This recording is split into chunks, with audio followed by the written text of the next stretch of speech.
ছোট বন্ধুরা সবাই কেমন আছো? ঠিক মতো পড়াশুনো করছো তো? হ্যাঁ, এসো এসো, তোমাদের জন্য আজ আবার আমি নিয়ে এসেছি আর একটা নতুন মজার গল্প। হ্যাঁ, আর এই গল্পের নায়ক হলো মিতুল, তোমাদেরই মতো ছোট্ট বাচ্চা ছেলে। চলো চলো দেখি মিতুল এখন কি করছে, আমরা দেখি।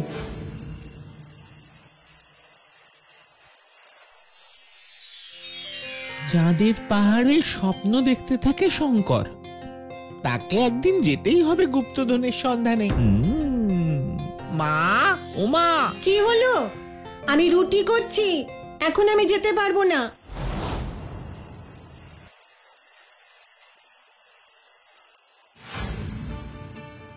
মা, গুপ্তধন মানে কি গো? কোথায় পাওয়া যায়? গুপ্তধন? সে আবার কি বাবা? ওসব গল্পেই হয়, সত্যি সত্যি গুপ্তধন বলে কিচ্ছু হয় না। তাহলে চাঁদের পাহাড়ে শঙ্কর কেন গিয়েছিল মা? শঙ্কর? হ্যাঁ, ও বোধহয় পাহাড়ে ঘুরতে গিয়েছিল। না মা, তুমি জানো না শঙ্কর চাঁদের পাহাড়ে গুপ্তধনের খোঁজে গিয়েছিল। মা, ও মা, আমাকে একটা গুপ্তধনের গল্প শোনাও না মা। উফ, আচ্ছা বাবা, শোনাবো, কিন্তু এখন তো আমায় ছাড়, মেলা কাজ পড়ে আছে। এক্ষুনি তোর বাবা শহর থেকে ফিরে আসবে, মানুষটা সেই কখন বেরিয়েছে, এলে খেতে দিতে হবে। আগে হাতের কাজ শেষ করে নি, তারপরে তোকে গল্প বলবো। ঠিক বলবে তো? হ্যাঁ রে বাবা, হ্যাঁ ঠিক বলবো।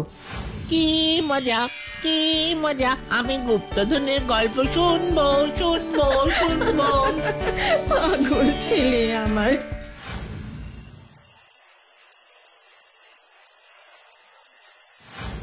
এবার বলো মা গুপ্তধনের গল্প। ঠিক আছে, শোন তাহলে একটা গল্প বলি। অনেক দিন আগের কথা, জনাই দিঘির পাড়ে একটা গাছে থাকতো একটা টুনটুনি পাখি। সে সারাদিন উড়ে বেড়াতো, নিজের মনে গান গাইতো, আর মাঝে মাঝে দিঘির পাড়ে বসে মনের দুঃখে কাঁদতো। কাঁদতো?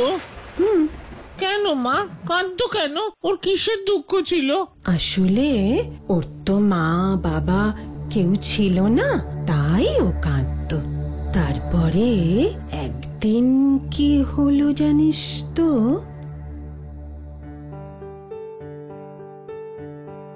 কি হয়েছে তোমার? এখানে একা একা কেন বসে আছো? আমার মনে খুব দুঃখ। আমার বাবা মা আমাকে ছেড়ে ওই দিঘির ভেতরে চলে গেছে। আমাকে কেউ ভালোবাসে না, আমার কোনো বন্ধু নেই, তাই আমি কাঁদি। ওই দিঘির ভেতর কি আছে? আর ওখানে তোমার বাবা মা কি করছে?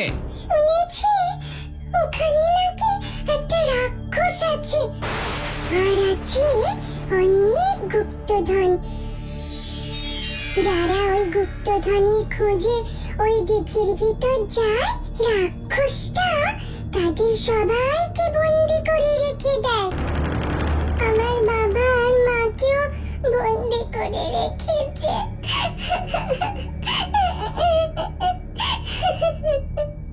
তাই দিঘির ভেতর গুপ্তধন আছে? অনেকদিন আগে এক রাজা যুদ্ধ করে ফেরার সময় অনেক ধন সম্পত্তি নিয়ে ফিরছিলেন।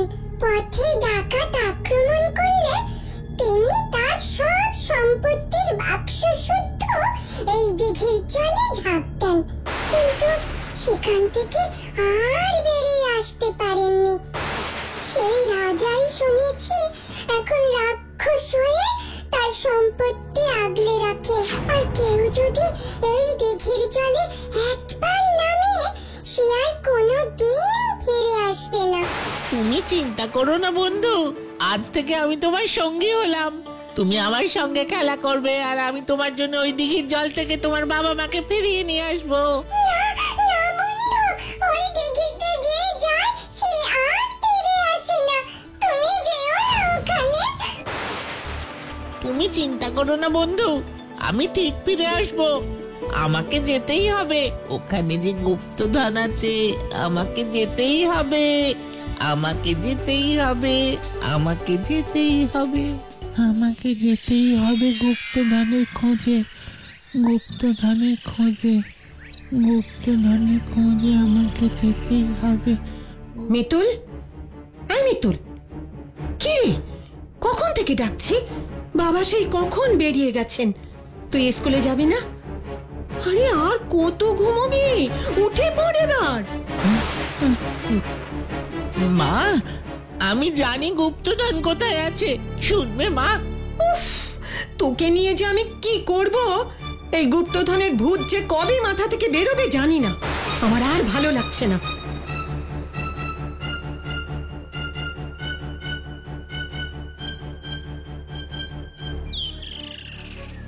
না মা, সত্যি বলছি, আমি দেখলাম ওই দিঘির জলের ভেতর। তুই চুপ করবি?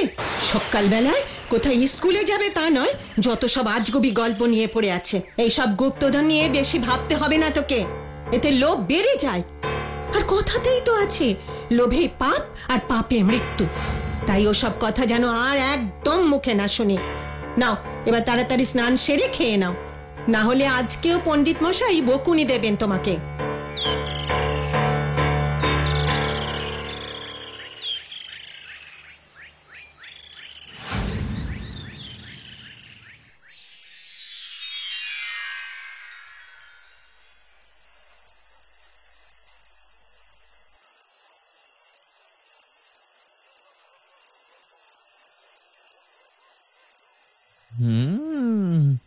প্রাচীন যুগে রাজাদের বিশেষ কোষাগার থাকতো, সেখানে তারা তাদের গুপ্তধন লুকিয়ে রাখতেন।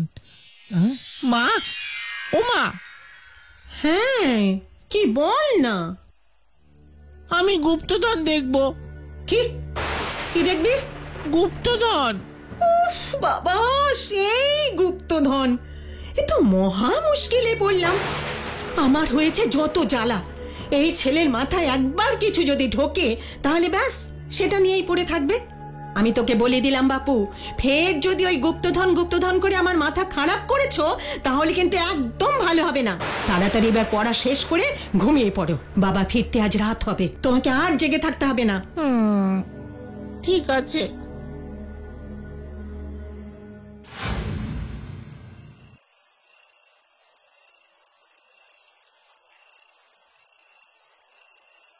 একবার যদি গুপ্তধনের সন্ধান পাই তাহলে বেশ মজা হয়। আমিও হব গুপ্তধনের মালিক। তারপর যত ইচ্ছে টফি আর চকলেট কিনে খাবো, কেউ বারণ করবে না। ইস, ওই দিঘির ভেতর যদি একবার যেতে পারতাম।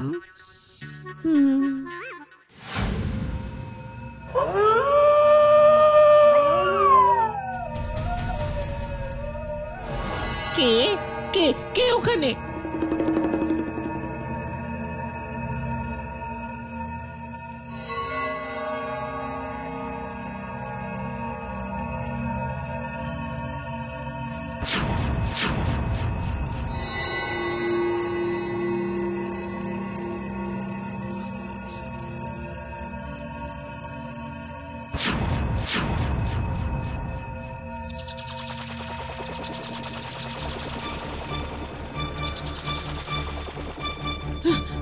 কে কে তুমি? আমি এই দিঘির রাজকুমারী মণিমালিকা। এই দিঘির দুষ্টু রাক্ষস আমার বাবাকে বন্দি করে রেখেছে আর আমাকে আমার প্রাসাদ থেকে বের করে দিয়েছে। তাই আমি বাইরে ঘুরে বেড়াচ্ছি। আমার তো আর কোথাও যাবার জায়গা নেই। তাহলে তুমি এখন কোথায় থাকবে? জানি না।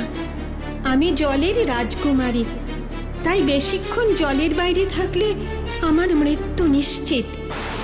যদি খুব শীঘ্রই দিঘির ভেতর না যেতে পারি তাহলে এখানেই হয়তো মারা যাব। তুমি চিন্তা করো না রাজকুমারী, আমরা থাকতে তোমার কোনো ক্ষতি হবে না। কিন্তু ওই রাক্ষসীর সঙ্গে তোমরা কি করে লড়াই করবে? ও যে খুব শক্তিশালী। যে করেই হোক আমাকে ওই দিঘির ভেতর যেতেই হবে। ওই গুপ্তধন। গুপ্তধন? কিসের গুপ্তধন? না না, মানে তোমার বাবা মানে রাজামশাইকে ওই দুষ্টু রাক্ষসের হাত থেকে মুক্ত করতে হবে তো। আর আমার বন্ধু টুনটুনির বাবা মাও তো বন্দী হয়ে আছে ওখানে। ও হ্যাঁ, যাও তবে সাবধানে, তোমার মায়ের নিষেধ অমান্য করে তুমি যাচ্ছ, আর ভুলেও ওই রাক্ষসের গুপ্তধনের দিকে নজর দিও না, তাহলে সবার মতো তোমাকেও ওই রাক্ষস বন্দি করে রেখে দেবে। না না, আমিও তো গুপ্তধনের সন্ধানে যাচ্ছি। না গো রাজকন্যা, আমি তো তোমার জন্য যাচ্ছি। সাবধানে যেও বন্ধু, আমরা অপেক্ষা করে থাকবো।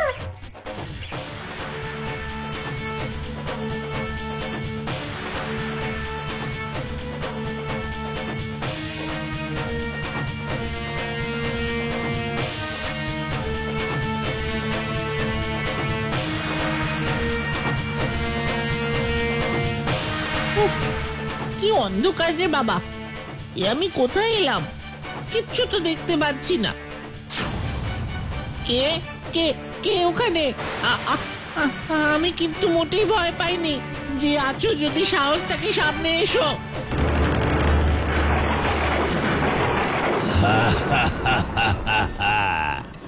কিরে, তাহলে মার বারণ করার সত্ত্বেও এখানে চলে এলি?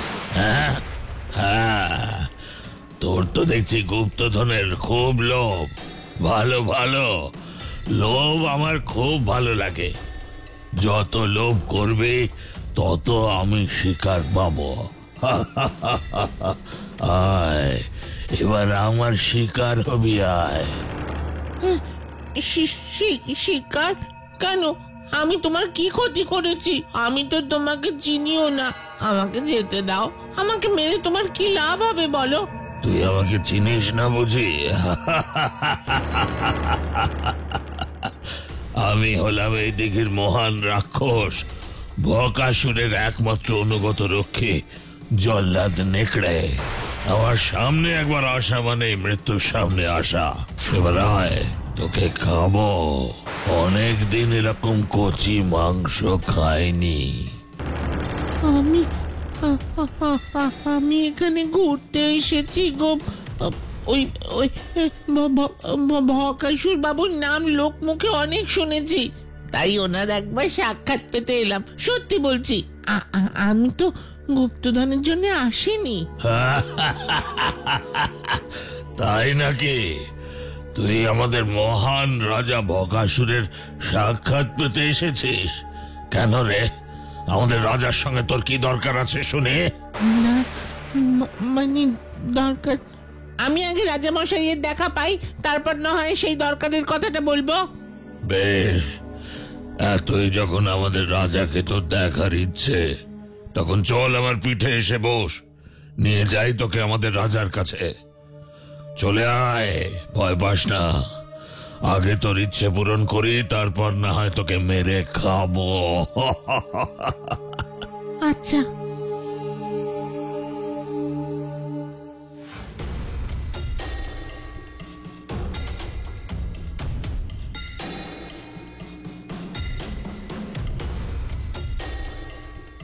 ভকাসুরের ওই ভয়ানক চেহারা দেখে মিতুলের গলা শুকিয়ে যায়। ভয়ে সারা শরীর থরথর করে কাঁপতে থাকে। জয় মহারাজ বকাসুরের জয়।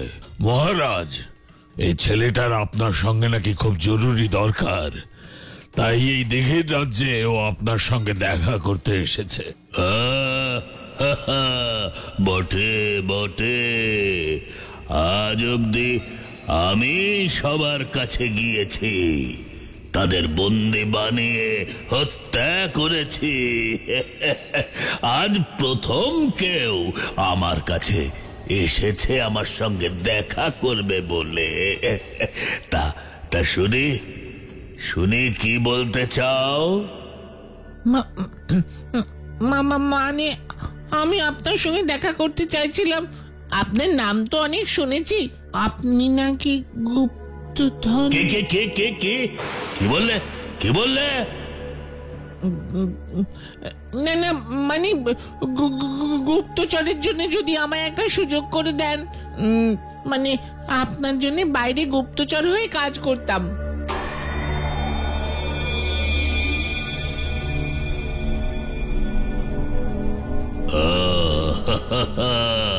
তা হঠাৎ এই সুবুদ্ধি উদয় হলো? আসল মতলবটা কি বল? আমার আবার মিথ্যে কথা একদম সহ্য হয় না। মিথ্যে বললেই আমি ধরে ফেলি। ওই যে দেখছিস পুটিলা বামন, মিথ্যে কথা বললেই ওর চোখ দুটো জলে আর নেভে। তাই খবরদার, এখানে কোনো মিথ্যে কথা বলবি না। সত্যি করে বল, বল কেন এসেছিস? আমি মিথ্যে বলিনি। তুমি জলপরি মণিমালিকার বাবাকে ছেড়ে দাও, আর টুনটুনির বাবা মাকেও ছেড়ে দাও। এই সবাইকে কেন বন্দি করে রেখেছো? ওরা তোমার কি ক্ষতি করেছে? এরা সবাই লোভী, লোভ করে আমার ধন সম্পত্তি কেড়ে নিতে এসেছিল। তাই আমি তাদের উচিত শিক্ষা দিয়েছি। যারাই লোভ করবে আমি তাদেরকেই এই দিঘিতে আমৃত্যুবন্দি করে রাখবো। এটাই তাদের শাস্তি। সবাইকে তাদের উচিত শাস্তি দিয়েছি। এবার তোর পালা। তোর নেকড়ে, যাও, তোমার অসম্পূর্ণ কাজ সম্পূর্ণ করো, যাও। মাগো বাঁচাও, কে আছো বাঁচাও।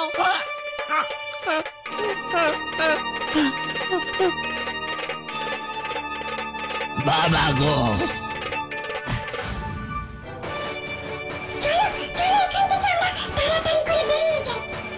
বেশি সময় নেই, যত তাড়াতাড়ি সম্ভব আমাদের এখান থেকে বেরিয়ে যেতে হবে। এসো আমার সঙ্গে।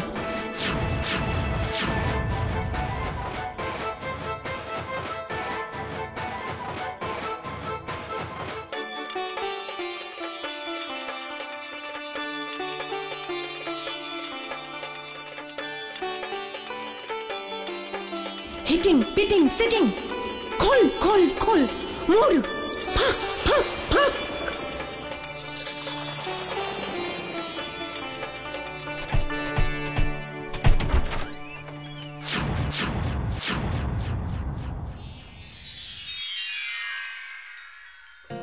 বাবা, এত সোনা, হিরে, এগুলো কি গো রাজকন্যা? এটাই তোমার গুপ্তধন, যার খোঁজে তুমি এখানে এসেছো।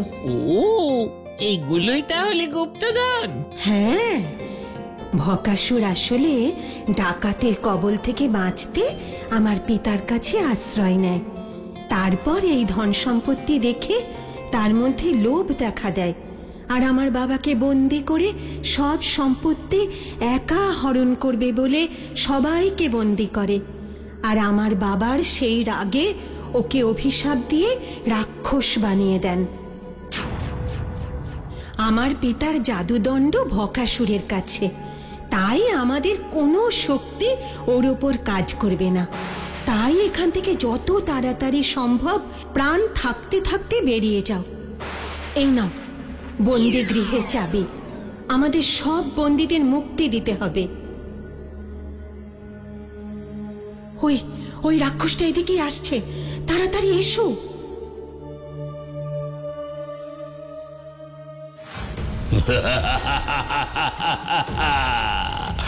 আমার হাত থেকে নিষ্কৃতি পাওয়া এত সোজা নয়, এত সোজা নয়। কি ভেবেছিলি আমার চোখে ধুলো দিয়ে নেকড়েকে আঘাত করলেই আমাকে হারিয়ে দেওয়া যাবে? এতদিন বন্দি করে রেখেছিলাম, এবার সবার গর্দান নেব। না না না না, ওদের কোনো দোষ নেই। তুমি ওদের ছেড়ে দাও, আমার গর্দান দাও। না রাজামশাই, আমি থাকতে কখনো তা হতে দেব না।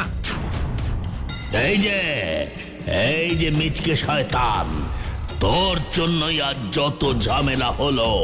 সবার আগে তোকেই মারবো। আয় আয়, এদিকে আয়, এদিকে আয়।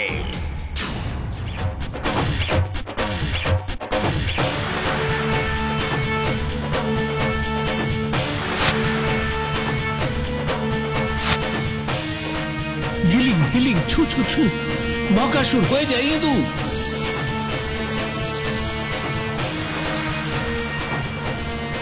উহ, আজ খুব বেঁচে গেছি। তোমাদের সবাইকে যে কি বলে ধন্যবাদ দেব, তোমরা আমার খুব উপকার করেছো। আমাদের কিচ্ছু চাই না রাজামশাই, আমি আমার বাবা মাকে ফিরে পেয়েছি, এতেই আমি খুশি। আমার প্রণাম নেবেন। আসি জলপুরি মণিমালিকা, আসি বন্ধু, আবার দেখা হবে। বিদায়।